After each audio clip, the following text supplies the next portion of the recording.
Hey everyone, welcome to our 10-minute touch point. If you're joining us on Instagram or Facebook, or if you're joining us here on YouTube, we're so glad to just get a few minutes to stop and be together.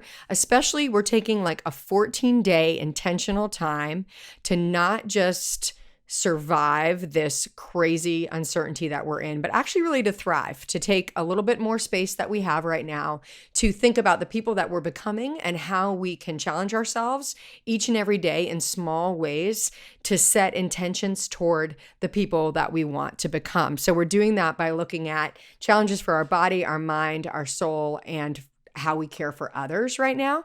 And so today I asked you a little earlier, and you can drop it in the comments right now live, or if you're joining us on YouTube, I can look at them later. What is the hardest thing right now for you? And I'm going to share some of those on Instagram. I'll read them out to you guys. But one of them right now is not knowing when I'll go back to work. The unknown is hard. I totally agree with that. I think that the managing fear and anxiety is what another one of our friends said. Not being able to visit my mom because she cares for my 86-year-old grandma. Like there's all of these ripple effects about the things that are hard right now that aren't necessarily related to specifically fear about the virus or even a loved one, but they're about the ways that we're being asked to do something new. And what's crazy right now is that we actually have more in common than perhaps any other time in our whole lives. Like we collectively, whether you're in Alaska or Virginia or Ohio or wherever, all around the world in Canada, we collectively are having an experience. And the experience that we're having is we are all in the unknown together. And we're all doing something we've never done before together. Now, you may be able to call back into your mind to a time like this in your life where you were experiencing a time that you felt out of control or disappointed or anxious. And if you're a person who can call back to that, you might have better coping mechanisms right now than someone else. But the reality is all of us have a collective new thing that we're doing. And one of the things that I wanted to talk with you guys a little bit about today is, and Max says separation from my friends and family is difficult. Yeah, we've got all of these things that we're going through. And I asked you guys kind of on a scale of 1 to 10, how peaceful do you feel? And here's one of the ways that you can get in touch with where you really are and how you are doing and feeling. So I'm writing a new book, and part of that book is really helping with us getting in touch with our emotions so that the words that come out of our mouth kind of match our interior world. And one of the things that I'm learning even this morning as I'm researching is we experience emotions before we think thoughts. So like our sensations come through our emotions, they come through our body before we even think thoughts. And so if you're a person who's like has a hard time kind of getting in touch with where you are, you're feeling anxious, it's possible that your body is getting signals that you need to be anxious right now. We're all kind of in this fight or flight. If you're kind of always waiting for the next announcement, you're always waiting to hear what the next thing is, you're wondering when your kids are going back to school, you're wondering if they're about to shut down your work. All of that in here means that you're in a state of vigilance at all times. It is very difficult to maintain a state of vigilance. Maintaining that level of stress will impact your body. It will impact your mood. It will impact your hope. It will make you feel really tired and really emotional, maybe sort of inappropriately emotional. It doesn't match what's really going on.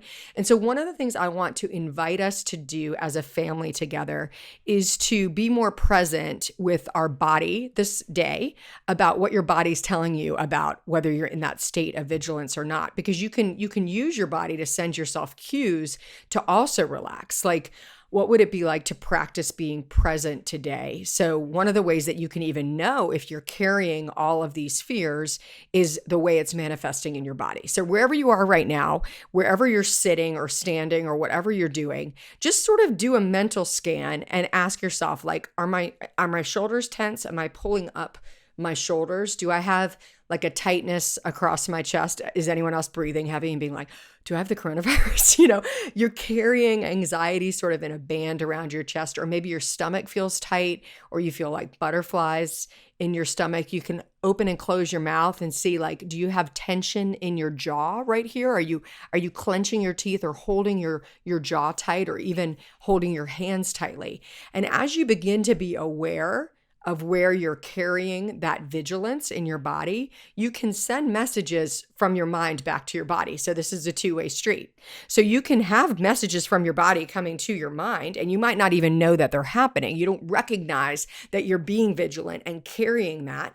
But you can also send messages from your body, sort of from your mind back to your body, to just take that breath and think, okay, if I scan down and I try to relax the tension that I'm feeling, and I want to show up just for this moment that I'm in.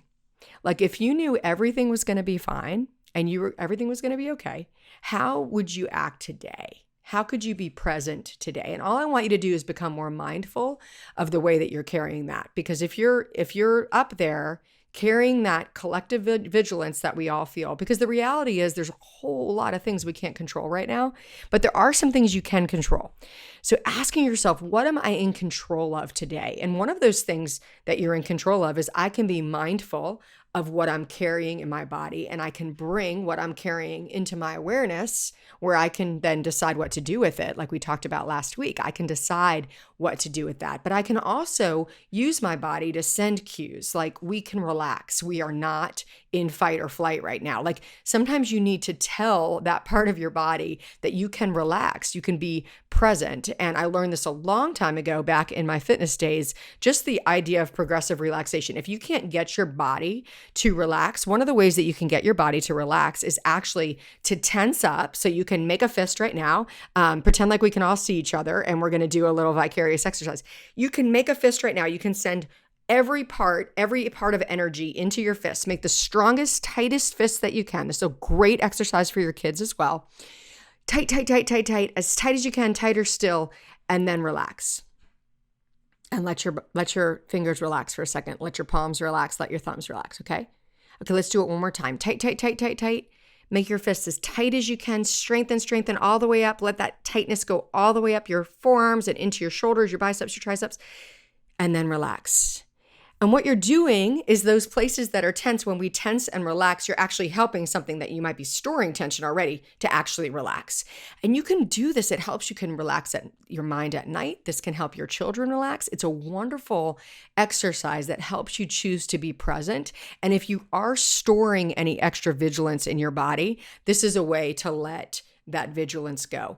Even if you're a person who is at peace and not concerned about what's going on, you probably are carrying some of our collective vigilance in your body right now, because we're all in an experience that we've never been in before. And there's a lot we can't control about this experience, but there are a few very important things that we can control. So today, my challenge for you is to practice being present and to notice 2 or 3 times a day. Maybe set your alarm on your phone.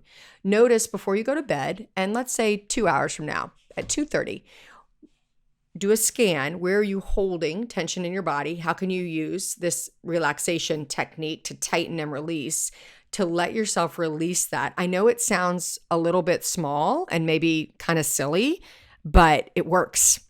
And it's needed and it's helpful, and you can use it and try it today and see if that gives you more of the ability to stay peaceful and present with what we can control today, which is how we engage with the world we're living in, the home we're in, and all of that together. So thanks for coming today. I'm going to send you out a technique in your email tomorrow. So if you're not on our email list, just go to NicoleUnice.com and you can subscribe to that. Just sending out a set of tips every day for these 14 days that helps you thrive as best as we can thrive while we're home and in this season. And if you guys have any questions, just let me know. I'll be checking my questions over on Instagram and Facebook, or you can send me a question at Nicole@NicoleUnice.com.